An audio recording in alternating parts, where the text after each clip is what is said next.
Well, good morning. This is Igor Skardov with the Martinez Historical Society Oral History Program. Today we're talking with Seth Adams of Save Mount Diablo in the Save Mount Diablo offices in Walnut Creek, California. It is March 1st, 2014, and behind the camera is Tom Zamaria.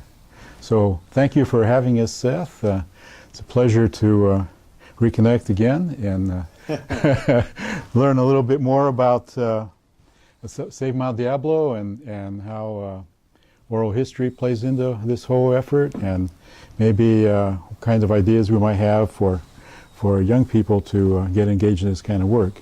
So maybe to start with, you could tell us a little bit about Save Mount Diablo itself, kind of what its mission and purpose is, and so on. Well, actually, I guess I would preface things by saying that this is the second time that we've done this interview, and the first time was with a young woman named Sasha, and unfortunately recording equipment didn't work, and so we're redoing the interview, but she couldn't be here.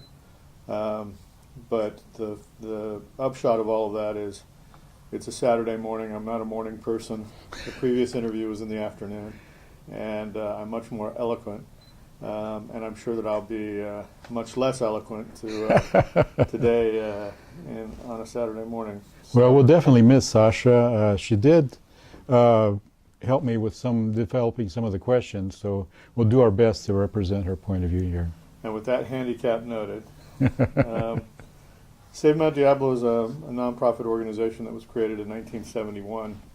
And at the time, development projects were starting to creep up onto the sides of Mount Diablo, especially in the Clayton and Concord, Walnut Creek area. People started getting concerned. Dr. Mary Bowerman had sort of written the book about Mount Diablo in 1944 when she published a flora of Mount Diablo based on her 1936 thesis. And she was kind of both a scientist and a citizen advocate, in the sense that she never really worked. She lived in Lafayette after UC Berkeley, and she was involved in all the local environmental groups, Native Plant Society, the Sierra Club, Mount Diablo Regional Group, the Contra Costa Parks Council, organizations like that. And from the very beginning, when she started her work on Mount Diablo in 1930, before there was even a state park map, before the first acquisition had been added to the state park boundaries, she was talking to landowners about what they planned to do with their land. And as she got increasingly concerned, as projects were encroaching on the areas that she had studied beginning in the 1930s, she would go to all of these meetings of these various local groups and say, what are we going to do about Mount Diablo? Mary was the vision behind Save Mount Diablo, but luckily the chair of the Mount Diablo Regional Group of the Sierra Club was a guy named Art Bonwell, an engineer from DuPont, electrical engineer from DuPont, who was a cyclist and very involved in environmental issues. And finally he said, let's start a group to work just on Mount Diablo. And they invited representatives of all the organizations they could imagine to the first meeting on December 7th, 1971, Pearl Harbor Day, which has an interesting connection with our restoration of the Eye of Diablo, the Mount Diablo beacon at the top of Mount Diablo on the Summit Museum. Art was the nuts and bolts, and really the one who made Save Mount Diablo happen to help carry out Mary's vision. And at the time, there was just one park on Mount Diablo. You had to drive halfway up the mountain to get to it, Mount Diablo State Park, and it was 6,800 acres, or about 10 square miles. I was hired as the first staff person in 1988, 17 years later, 26 years ago. And by that time, the park had grown significantly. A number of regional parks and open spaces had been created around it. But that was actually the beginning of a real acceleration of open space preservation in Contra Costa County and in the East Bay, which had been kind of slowly perking along since 1931 with Mount Diablo State Park, and since 1964 when the East Bay Regional Park District expanded into the county. But at that point, things really accelerated. The Los Vaqueros watershed started being acquired. East Bay Regional Park District, the first year I was hired, we helped pass first a state park bond, which provided a little bit of money for both Mount Diablo and the regional parks. But the vote total was so high that we were encouraged to put a regional measure on the Alameda and Contra Costa ballots in November, Measure AA, and that fueled an even larger, a very rapid expansion of open space in the East Bay. It was followed by the creation of the Bay program of the Coastal Conservancy, which helped perk things along both here and in the San Francisco Bay Salt Pond acquisition program. And even right as Coastal Conservancy money was running out and the recession was getting going, we both created an East Contra Costa Habitat Conservation Plan and renewed AA as Measure WW, and the very rapid pace of acquisition picked up. The upshot of all of this is that since I was hired by Save Mount Diablo 26 years ago, we've literally doubled protected land in the East Bay, and things around Mount Diablo have moved even faster, so that tens of thousands of acres are getting acquired at a relatively rapid pace. We're literally reassembling a national park-sized wilderness around Mount Diablo in 40 or 50 different parks, all pieced together in this great puzzle piece map that we've got up on the wall here. Yeah. A park or a park complex that's over 110,000 acres. That's bigger than Point Reyes National Seashore or the Golden Gate National Recreation Area. Save Mount Diablo doesn't just acquire land or work with agencies to acquire land, though. We're unusual in the land trust category because most land trusts believe that you can't do acquisition and also do advocacy. And we actually respond to 40 or 50 development proposals every year, from the level of a one-unit subdivision or a cell tower application to a 5,000 acre, 30,000 person reuse of the Concord Naval Weapons Station, or other huge developments. And we've actually preserved more land through development dedications and mitigation than we have through acquisition. And then finally, we have to take care of the land while we own it, and as the state became increasingly difficult to work with because of budget issues, and finally the state park system was literally broken. It's just coming back now. We've had to hold lands that could be transferred to parks for a much longer period, because we're kind of a middleman. Our business model is to raise the money to acquire land and then help an agency raise the money to acquire it from us so we can recycle the money into new projects. And from holding one property or turning it over to the state literally in escrow as we acquired it, we've now held some properties 15 or more years. So we right now own or manage 20 properties totaling 2,300 acres. I mean, that's a small park district in and of itself, and so we have to do a lot more work taking care of those properties, which of course is both a financial and a staff and volunteer responsibility, but it's also an opportunity, because it allows us to do cleanup and to do restoration projects and to build trails and really to involve people in the work of preserving land in an on-the-ground sweat equity basis. So that's really the work of Save Mount Diablo, and it's been a very exciting time to be involved, because Diablo preservation of land around Mount Diablo is one of the easily the top 5, if not the second or third biggest conservation story happening in the Bay Area now and for at least the last 10 years. Not the very top one, you wouldn't think? No, I'd have to say that the Salt Pond restoration is the biggest conservation story that we should all be really excited about. Well, you just described sort of a big movement of major support, people willing to tax themselves to support these activities. What do you think the general population gets in return, what benefits them that they are willing to provide their own bucks to help make this happen? Well, I mean, the benefits are both intrinsic and intangible, in that everybody gets to live in this incredible place where we are, to experience on a daily basis the beauty and the benefits of having large expanses of protected land, from clean air and clean water that are associated with them, but even on a more direct basis. We have quite a few people in the Bay Area, 7 million people now within an hour's drive of Mount Diablo, or more if you include the Sacramento and Stockton areas. And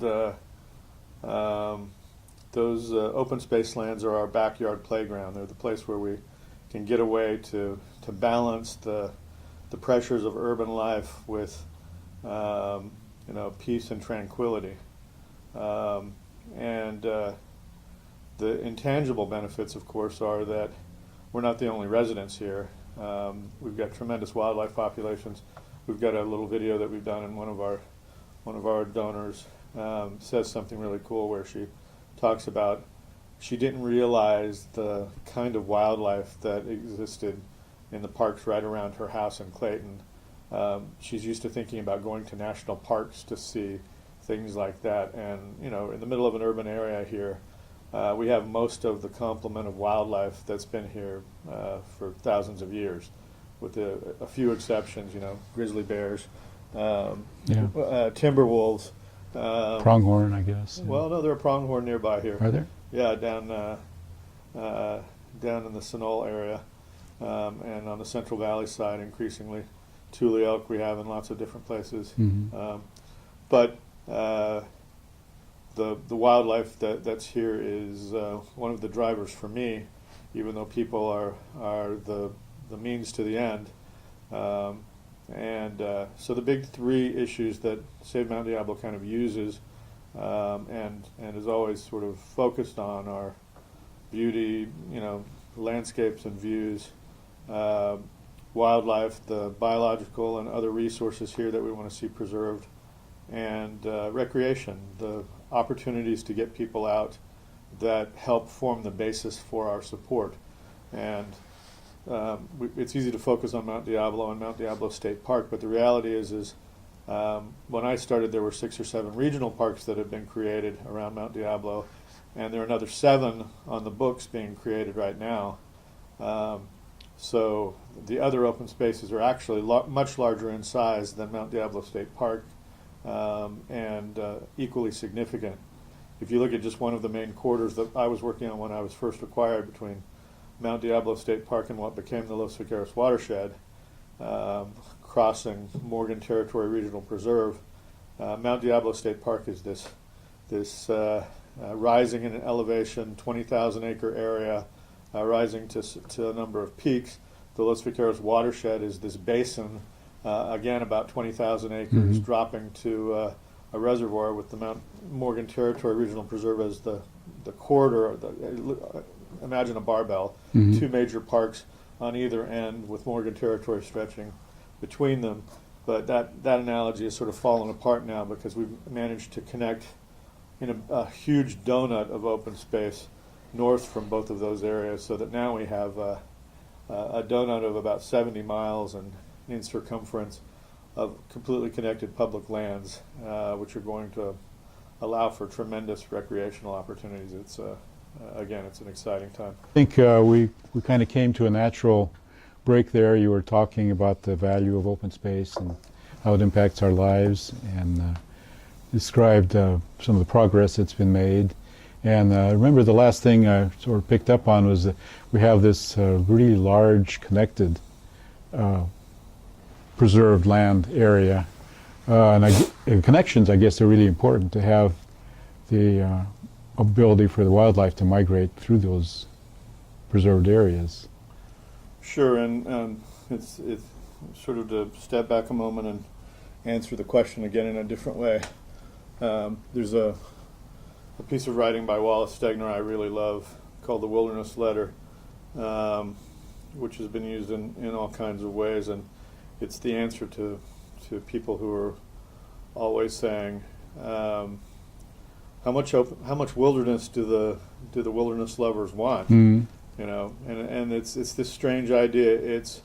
It's as though we're competing for something, as opposed to thinking of it in the way that's really happening, which is the Aldo Leopold kind of way of, you know, how many pieces of a watch can you throw away before the watch no longer works? Mm. And it's not that we're competing with open space is competing with other uses of land. It's that this functioning ecosystem that we have, you know, how much can we afford to give away Mm-hmm. or to damage before the ecosystem is no longer functioning? And Wallace Stegner, who was both a famous writer, of course, and on the board of the Sierra Club during a really tumultuous time, responded to that, how much wilderness do the wilderness lovers want? And I'm badly paraphrasing, but basically enough to have a little peace and tranquility in their everyday lives. And the letter is much longer than that, of course, but it sort of sets forth a basis for why we need to preserve the natural world. Yeah. And the flip side of that is, you know, a lot of open space is protected in remote areas, in rural areas. That's really what the Nature Conservancy focuses on, for example. And we're working here in an urban area. By the time preservation began in the East Bay, literally in 1921 with the legislative creation of Mount Diablo State Park, the first acquisitions didn't happen until 10 years later, and a second dedication. But by the time of preservation here and, you know, in the late 1890s for other parts of the Bay Area, Big Basin, for example, here in the East Bay, all of the federal and state lands had already been parceled out. Because what most people don't realize is that the way parks are created, big parks are generally created, is by taking a piece of state or federal land and transferring it from one agency to another legislatively. So when Bill Clinton was president, he doubled the size of Pinnacles National Monument, which is now our newest national park, by the stroke of a pen, by signing a piece of legislation, and transferred a big piece of land from the Bureau of Land Management to the National Park Service. Well, by the time preservation began here, all of that federal and state land, with just a few little exceptions, Uncle Sam Canyon, for example, and Mount Diablo State Park came from the Bureau of Land Management.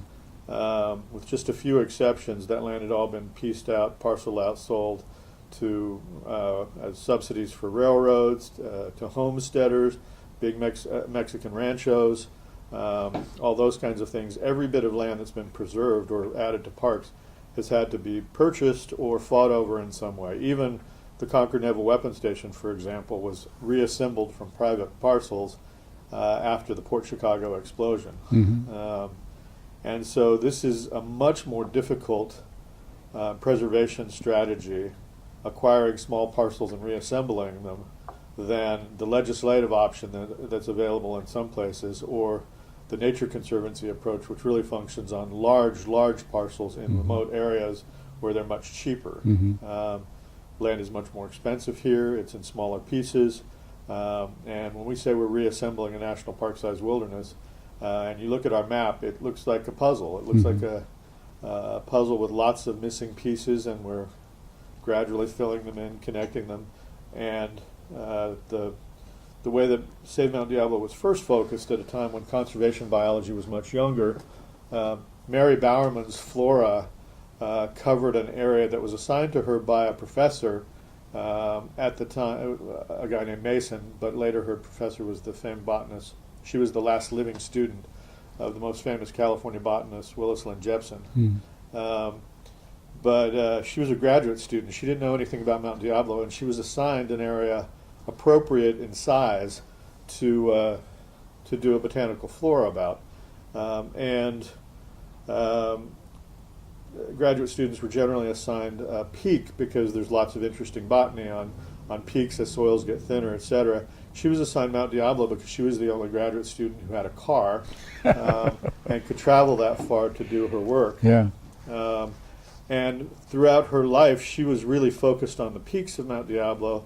And Mount Diablo has such interesting geology compared to the foothills around it that complex geology degrades into complex soils, which supports complex botany. And so she was really focused on the plant life of Mount Diablo, and as a botanist, that made sense. But as we learned more about conservation biology, we learned that you need much, much larger areas of land in order to support the wildlife that's there now. I mean, we take for granted the wildlife in parks, which almost always depends on much larger areas of private land surrounding the parks. And if you lose that private land, you're going to lose a lot of that wildlife, especially the ones that require bigger areas, typically the predators or the big animals, which need much larger areas to range over and even larger areas to maintain a genetic viability. Well, even in Yellowstone, they're finding that there's a lot of habitat outside the boundaries of the park, which is also important. So, and like Mary, I mean, she would talk about the fact that she was, in some ways, aided by the fact that she knew nothing about Mount Diablo when she started here, because she didn't come in with preconceived notions. And her flora was one of the first that actually looked at ecological relationships rather than just what plants were there. She looked at associations and connections and vegetation communities and things like that.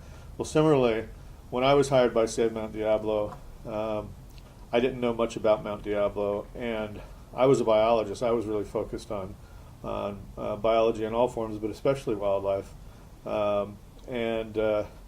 I didn't have preconceived notions of what should be the park, which the organization was really focused on the main peaks. I was really opportunistic in pushing for connecting whatever we could to Mount Diablo. I wasn't the only one, and I wasn't the first. Bob Doyle, who's now the general manager for East Bay Regional Park District, was a founding board member of said Mount Diablo and a student of Mary's in a sense.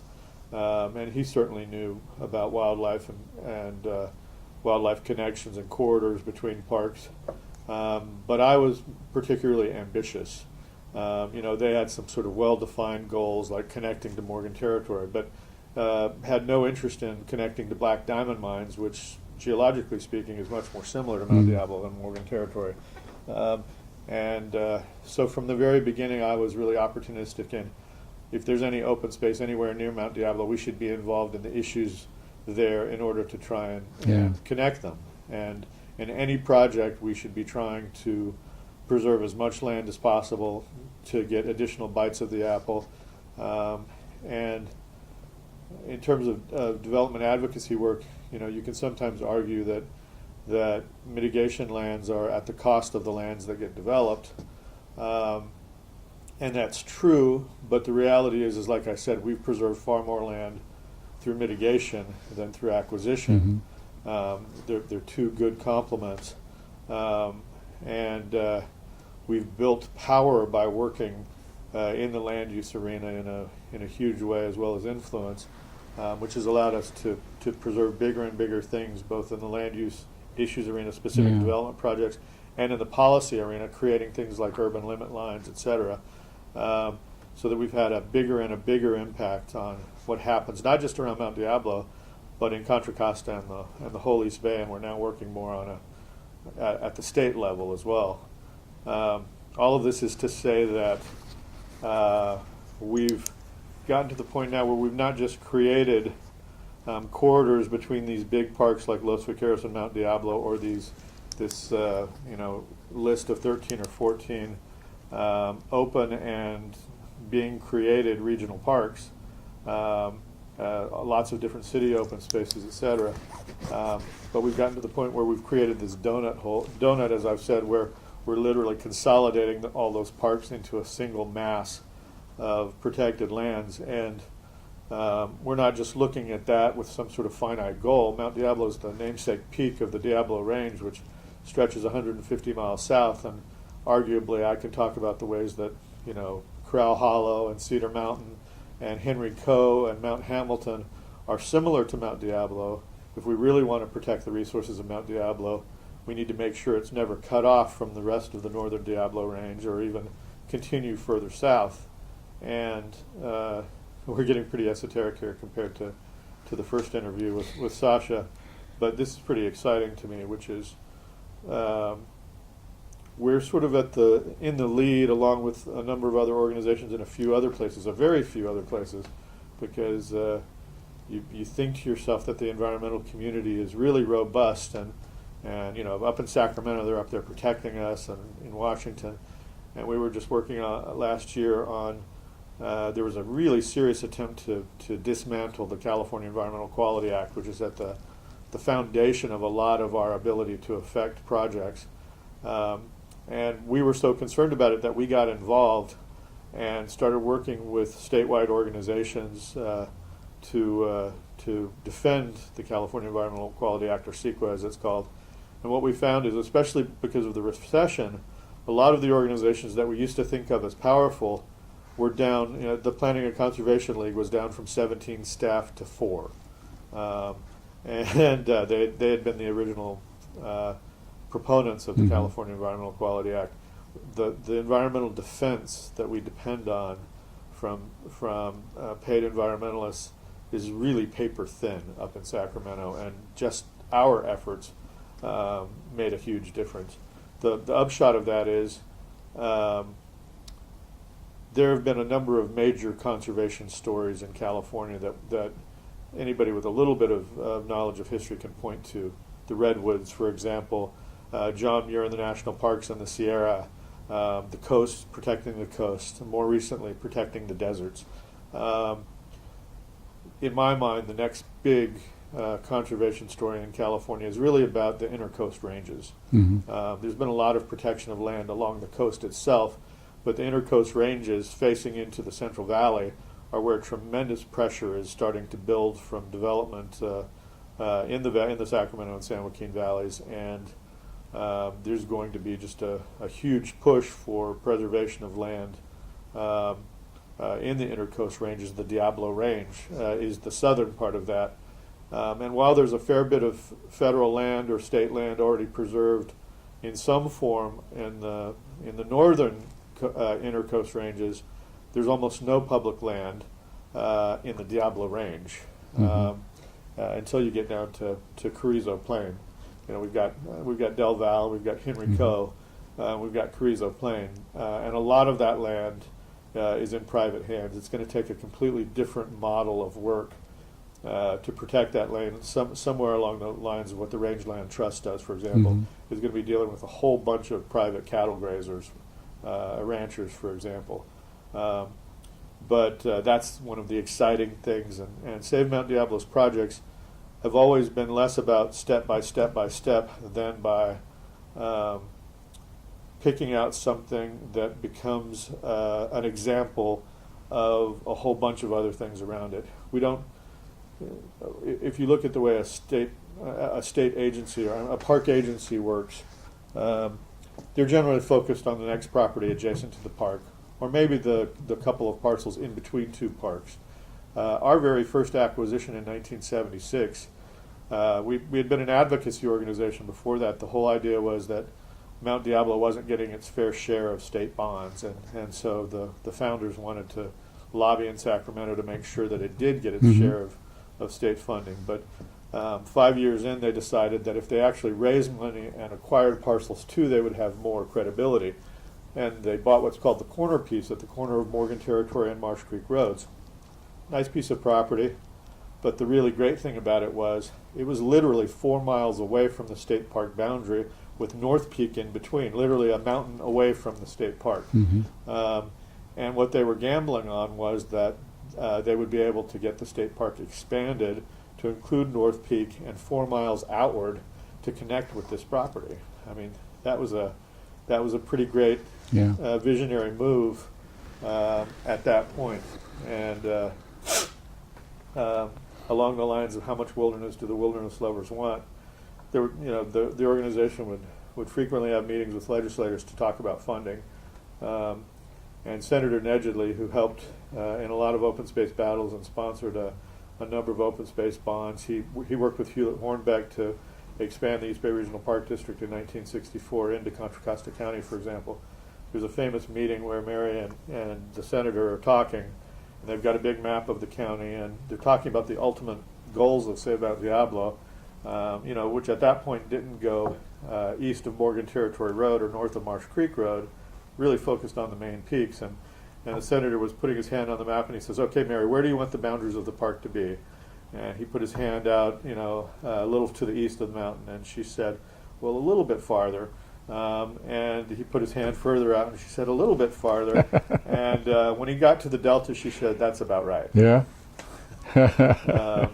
And so, So it sounds like your organization has sort of carried forth the spirit that she had in moving the senator's hand over all along. well, young organizations are often entrepreneurial Yeah. and visionary, and as they get more stable, it's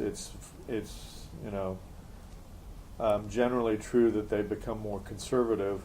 I think that partly because Save Mount Diablo is involved in advocacy issues and power brokering in a sense, and partly because of the individuals involved, not just me, but Ron Brown, our executive director, Bob Doyle, our former president, people like that. We've maintained the entrepreneurial spirit of the organization and its vision, even as we've gotten much larger. I was the first staff person. We now have 17, and you really have to credit our executive director, Ron Brown, for a real growth expansion of the organization over the last 12 or 13 years. That increasing capacity has bolstered our power and ability to do things. Well, that growth and size sometimes can be an issue as far as keeping that youthful vigor going, and you guys seem to Or have just been able keeping to. the lights on. Yeah. Yeah.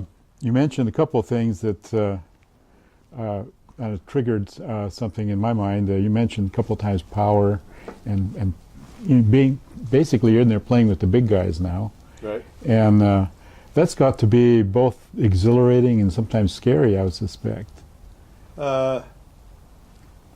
It is, and it's always important to keep in mind what's actually at heart, or what's actually important, because negotiation itself can be so fun or so interesting that sometimes you can lose track of what's actually important. Yeah. And anytime you negotiate over giving up something, and in really good negotiations everybody gets something rather than just winning, because you get to negotiate more, and you get to build relationships and progress over a long time if you look at it as a series of negotiations rather than a win-loss situation. Some people would argue that you're sacrificing land, and one of the great sort of equalizers in that sort of process of acquiring land, getting land for development dedications. Every time you lose a piece of land to development, you could say that you're in some ways taking a bite out of the apple and losing something that you might have had a chance to protect later. But the reality is that restoration and enhancement in management are more than making up for what we're losing. That wildlife populations are getting better in Contra Costa County and the East Bay than where they were 10 or 20 or 30 years ago from management alone, from not poisoning for ground squirrels, from not shooting predators, from literally connecting these parks and taking down fences. So we're actually gaining more ecological health in a lot of ways. Yeah. But the flip side, actually I guess it wouldn't be the flip side, the great overlap between the issues of the past and the issues of the future is that the same things that are important for protecting wildlife populations, large contiguous pieces of open space, are the key to adaptation in a time of climate change. That climate change is going to be the biggest environmental issue in all of our lives for the rest of our lives and for future generations to come. And for park areas, what that really means is that vegetation communities are going to change in elevation and are going to move in one direction or another. And because of temperature, A lot of that's expected to be, move north or move south, or move up elevation yeah, or down yeah. elevation. And so the same things that work for protecting wildlife populations, wildlife corridors, large contiguous pieces of open space, are some of the buffers that will help us with climate change as well. And the same things that are important in terms of wildlife, protecting all the species, keeping all of the pieces of the watch, are important in climate change as well. And so if I had to, the simple answers to climate change that we can all work on are, use less and more efficiently, preserve more land and plant more trees, Yeah, pollute less. yeah. And those are sort of at the heart of what we do, preserving more land, in a sense, restoring habitat, planting more trees. And we've got another one here, which is a little different, but it's one of those adaptations you're forced to think about when you realize that everything's going to change very fast, which is create more water sources, develop more water sources for wildlife. And we're moving from a period. I remember when I was an intern at Friends of the Earth, one of the battles that was going on at the time was over whether to capture the last 13 California condors and try to do a captive breeding program, or and basically to give up the idea of some intrinsic wildness, to take a risk that maybe you would lose the regulatory handle on their habitat. And people were arguing about this. Some were arguing we should just let them go extinct. It's the right thing to do. And bear in mind that conservation biology is even younger than park preservation, which began at the Civil War and didn't really get started until 1900. And conservation biology dates to Aldo Leopold and the fierce green light in the eye of the wolf that he's just shot, because they still think that shooting predators will make for more animals to be hunted. There's a great film about him that I recently saw that actually mentions that particular quote. Right, it's a famous one. He's one of my heroes. Yeah. And the father of conservation biology. But there has been this vein, it's kind of the wilderness vein in the environmental movement of keeping things at some pre-Columbian level in some pristine fashion, versus the more realistic approach that we know now, which is there's never been a pristine level. There's never been a time when people weren't involved. Native Americans were actively managing the landscape, especially here in California, and had dramatically changed it since they came over the land bridge, and and had dramatically changed things here. But in the time of climate change, adaptation is inevitable. We're going to have to face ideas of either losing a species or planting it someplace it never was before. Because that's going to become a suitable habitat in the future then. Manipulating populations, wildlife populations, in order to maintain them, is going to become a bigger and bigger part of the discussion. We've talked about a lot of really exciting topics here. It's almost very difficult for me to know where to go next. But one of the things that narrow things down to more prosaic questions. No, prosaic is no good. We don't want to go there. One of the premises of this effort we're engaged in today is with oral history, and you've just described a whole sweep of exciting prospects that are looking at us in the future. Some things that are actually improving, the need to be adaptive in the face of climate change, all of that sort of connected with the history of how we got to this place. I wonder if you might reflect a little bit on the place of something like what we're doing today, developing oral histories of places and people. What kind of a role does that sort of activity play, do you think?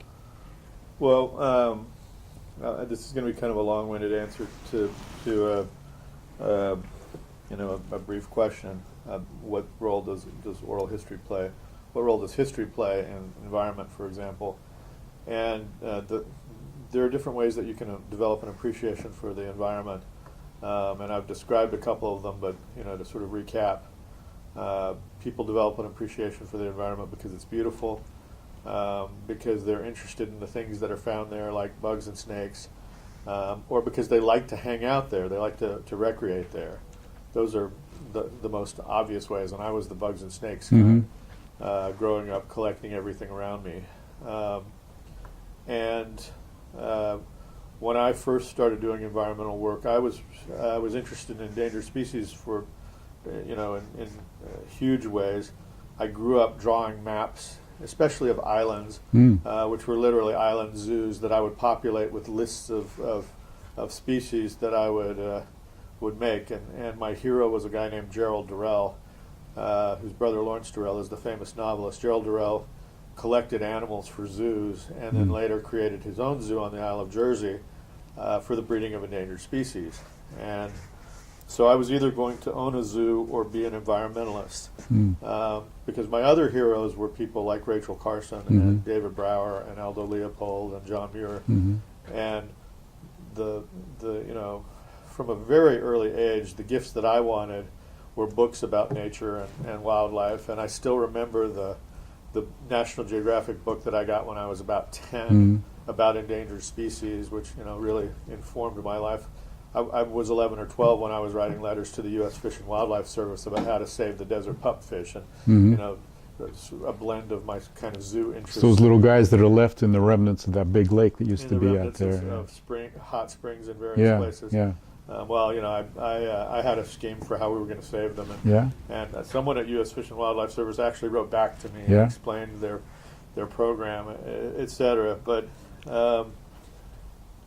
nonetheless, I somehow got focused on water policy. And when I first showed up in California, the very first week, I heard about the Peripheral Canal Project back in 1981, and that led me into water policy. I eventually created a little nonprofit group called the California Water Policy Group.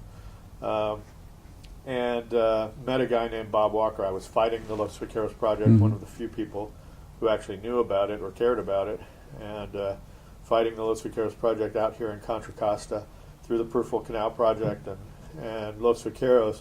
I got really invested in Contra Costa County, even though I lived in Berkeley and was going to Cal. But I met a guy named Bob Walker, who's a well-known photographer, worked with East Bay Regional Park District. Yeah, I've got some of his stuff. Beautiful. And he became my best friend. And at a time that I was starting to get paid for working on environmental projects and looking for jobs, Save Mount Diablo was looking for their first staff person. He was on the board of directors. And so I knew about it. I sort of positioned myself. And eventually I was hired for this part-time little job. And that was a great thing. I was actually more interested in a job with Friends of the River, but they didn't hire me. And that was an established program. Save Mount Diablo was literally creating things from the ground up, being the first staff person. Some people thought they were getting a secretary. Some people thought they were getting a fundraiser. Some people thought they were getting an activist. And I grabbed the reins and did all those things. Yeah. And my whole sort of career has been about, as new staff were hired, me giving away things that I had been doing previously, especially the things that I don't really want to do. But working on land preservation was an accident for me. It was something that I thought I would do for a few years until I did something that I preferred to do better. But it's tremendously positive, and I'm a tremendously optimistic person, and some people would argue that being an environmentalist is the equivalent of living in a world of wounds where something is always being damaged and taken away. And that's actually true with water policy in a sense. On the one hand, water is this tremendously regenerative thing. We have almost a genetic connection to it. Everyone loves water. That's why creek preservation is so popular. And it's very important for wildlife, but everybody loves water. The problem in water politics is that even if you win a water battle, it's probably going to come back to hit you at some point in the future. And you're going to have to fight that fight over and over and over. When you preserve a piece of land, it's solid. I mean, this is the whole sort of land ethic that people talk about, that people get invested in land. People love land. The more they get invested in it, the more they want to preserve it. Whether you're a developer, a rancher, an environmentalist, You invest in land as this thing that is solid, that you're going to always have there, that you're going to continue to invest time and energy into. I guess and- it's called real estate for a reason, huh? And it's also and so preserving land is both really positive and really easy to understand. You can go there, you can hike there, you can look at it. So I got more invested in land, but one of the things that happens when you work on land projects is that you increasingly have to look at who lived there before, or there's some attribute of the land, a water right or an easement or something like that, which forces you to become a researcher into the history of that property. So if you're a real estate person, especially if you're preserving land, you have to become a historian. So you get interested in the former owners of the land in various kinds of ways as you do this detective story on each piece of trying to figure out things. I was actually working last night on one that's really fascinating. We've just bought this 1,080-acre property, big property called Curry Canyon Ranch. The water supply for the property comes from a spring that's within Mount Diablo State Park through a pipeline that's about 1.5 miles long. And the pipeline was in bad shape, and then during the Morgan fire in September, it was literally crunched by bulldozers in multiple places. And we want to repair it. It's the only water source for the house on the property. So we have to have a discussion with the state park about it. Well, I have literally, through our research, we've literally found a one-sentence referral to that water right, because the former owner of the property granted, when he subdivided off and sold a couple of pieces of the ranch in 1964, he granted a third of the rights to that spring in Section 6 in the state park now to a buyer of one of the parcels he sold. And I've literally had to piece together the history of all of those parcels to try and come up with the rationale for why the state shouldn't object to us, cleaning out the spring and repairing it for the water system on the Curry Canyon Ranch. So I mean, that's an example of history starting to feed into what you do, but at an even greater level. A number of years ago, one of our board members, a guy named Dave Trotter, who's the council member in Moraga now, at the time he was president of the Moraga Historical Society, and he came to me and he said, "Seth, could you come to the Historical Society and do a presentation on the history of Mount Diablo?" And it was for a date about 6 months later, and I said, "Sure," knowing full well that I knew just a little bit about the history of Mount Diablo. I was probably more than most people, but still just a little bit. And that I had, I don't know, a half dozen historical images at my disposal for this presentation. But over the next 6 months, and using Art Bonwell, our co-founder, as my bird dog, I collected every historical image I could find, and I researched every historical source I could find and put it all into a chronology of events related to the preservation of Mount Diablo and of Mount Diablo itself. And 6 months later, I did a presentation, and now I'm probably one of the 2 experts on the history of Mount Diablo. Not because I'm so knowledgeable, but just because there are so few. Who's the other one? Ken Lavin. Oh, I know Ken. On the board of the Mount Diablo Interpretive Association. But that became a fascinating project for me, which I've continued on in lots of different ways. I've done historical research on lots of different topics related to Mount Diablo and parks around Mount Diablo. So I became a historian in another way through that process. And I've done oral history with various people. One of the guys who owned half of Mount Diablo at one point was a guy named Walter Frick. And credit had been given for, I don't know how many decades, to a guy named Robert Noble Burgess, who pieced together in a speculative fashion land from Concord all the way down to Pleasanton, including the western half of Mount Diablo. what became known as the Diablo Ranch. Mhm. And he created the community of Diablo, etc. And his holding company was the Mount Diablo Park Company. Hmm. And he was interested in the idea of giving he took the 2 toll roads on Mount Diablo and improved them, extended them to the summit, and was interested in donating it to the public as a scenic parkway, Mhm. but as a vehicle for spurring interest in development Sure, lots that yeah. he was going to sell. Yeah. And for years, he got all the credit for the creation of Mount Diablo State Park. But he didn't have that much to do with it. He really popularized Mount Diablo, but he got into financial trouble during World War I and went bankrupt and sold off pieces, and then a lot of the pieces fell back into the hands of others. And I found again, actually in Mary's book, I found a 1-sentence attribution to thanking a businessman in Oakland for allowing her access to the mountain without having to pay the toll that Mhm. was still being charged on the roads on Mount Diablo in the 1930s. And I found a brochure about Mount Diablo, which had just a 1-sentence attribution, the W.P. Frick Company, at the bottom of it. And I started doing original research on that, and what I found out was that Walter Frick was actually one of the major heroes of Mount Diablo preservation, because after Burgess went bankrupt, Frick, who made a specialty of assembling large parcels from small parcels to sell to mining interests, or to timber interests, for example. That's how he got his start up in the Sierra and then up in Mhm. redwood lands.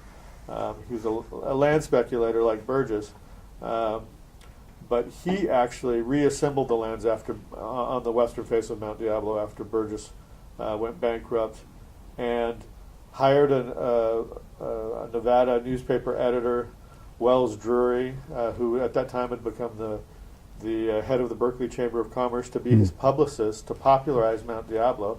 And Drury is famous, or is interesting, because his 2 sons later became directors of the National Park Service. Well, Frick really popularized the mountain and pushed legislation to create state parks and to push for the first state park bond, in part to acquire some of his lands, which would make his remaining lands more valuable. But Robert Noble Burgess's holding company was the Mount Diablo Park Company, and Frick's holding company was the Mount Diablo Company. And people confused the two for years Mhm. in land records and thought they were one and the same. And Burgess got all the credit, when in fact it turned out that Frick was really more responsible. The upshot of these 2 land speculators, Burgess in the 19-teens and Frick from 1919 till 1937, was that they both locked up huge parts of Mount Diablo, which kept them from being parceled out and developed, even as other land right around them was being developed, until the state park and preservation got started. And so 2 developers were actually the angels in the Mount Diablo preservation story. Yeah. The upshot of all this is I did oral history of Frick's son and others, and there's no substitute for first-hand knowledge or primary research on historical topics. And the thing about this research is, I may find it fascinating, a few people might find it fascinating, but why is it important? And the reality is that we're living in this really chaotic, wonderful, opportunistic time where we're doing some amazing things. You know, we're preserving enough land that we're really going to create what the map of the East Bay looks like. The land that we acquire is both going to become parks, and it's going to have an effect on development patterns in various kinds of ways, so that we're really setting the map for what the future is going to look like. So a few of us may be interested in that insider story right now, but, and here's the second part of this long-winded answer. A friend of mine who's into collectibles described something to me which I found fascinating. He's the expert in this kind of pottery. There were these in England. There were various kinds of china makers, and they would have flawed pieces that they would discard. And so this one manufacturer saw that as an opportunity, hired large groups of young women, and they would set a design for this pottery, a design to put on this pottery, plates and teapots and things like that. And these young women would paint the pottery with these selected designs, and it became very, even they were producing hundreds of thousands of pieces, but of course China breaks, and so it becomes more rare. And they were also changing the designs every year. And so my friend became an expert in this collectible and in reproducing copies of them in the future and printing a magazine and everything. And what was interesting about them and what he said was the key to understanding collectibles was that, one, things were going to become more rare. Collectibles like this were going to become more rare over time. But the number of people who were going to be interested was, because the population would grow, would become greater and greater, that more and more people would be interested in this. And the same is true of historical topics. At the time that Robert Noble Burgess and Walter Frick were getting involved in Mount Diablo, the state's population was very small. The connections between people in the population were dramatic, despite the what we consider difficult ways of doing communication. Berkeley and Stanford were having a huge influence on things that happened here, including the preservation movement, the academics there, and the things that they were doing were going to become more and more appreciated by people as time went on, and there were going to be more and more people who were interested in how they did it. And so the upshot of all of that is that oral history gives us a snapshot, a little window on the past, and allows us to see how things were done at a time when the way things were done was completely different than at some point in the future or some point in the past. So I have a great appreciation. That's why I'm willing to do it. I get interviewed for all kinds of things because we do so much media work about our projects and things like that. But I have a great appreciation for the way history can be used to help environmental work, learning lessons from the past, etc., and also the ways it's going to influence things in the future. So how do you see, say, the role of oral history compared to, say, other kinds of documentation in making this happen? I don't know that I'm really educated enough to make that distinction. I just think of it as primary research, and the report on the water system of Curry Canyon Ranch that I wrote last night is 4 pages based on a single sentence in a deed referred to in a title report that I managed to dig up, and I was able to take other historical knowledge I had and connect it to describe the story. I found an aerial photo showing a well-established orchard that the water system was supplying, etc. But we generally have to rely on secondary and more remote sources of information about historical things. When you actually get somebody who lived there, who can give you a whole conversation about what things were like or what was important. Yeah. It's a treasure trove. Yeah, it's more direct. It's more direct, and what I would give to be able to look at a video of John Muir describing what things were like 100 years ago. I mean, the fact that we can preserve information so much better now is just is exciting. And rather than having a one-sentence referral to use to understand what's interesting to us, to have hours of video or hours of 100 pages of transcript, for anybody who's interested in a topic, that's just really exciting. So in a way, we're sort of creating valuable artifacts for the future to use. Yeah, and people think of history as this dry thing until, of course, they get into it and they Yeah. realize just that history is a detective story, Yeah. and it's piecing things together and using your brain to try and interpret it and put it together because there are always big gaps. So it's a fascinating thing. But just to give a couple of other examples, I mean, we're talking about a period environmentally where things are going to change dramatically. No matter what we do, climate change is going to have a huge effect. We're not at a point where we can stop it. We're way past that point where we really just have to try and adapt to it and hopefully minimize its extreme, the worst it could be. So things are going to change dramatically. The Bay Area could end up looking like San Diego, for example, or something different. Redwoods could end up being bigger from more marine layer fog, or smaller because there's not enough precipitation to support their 300-foot height.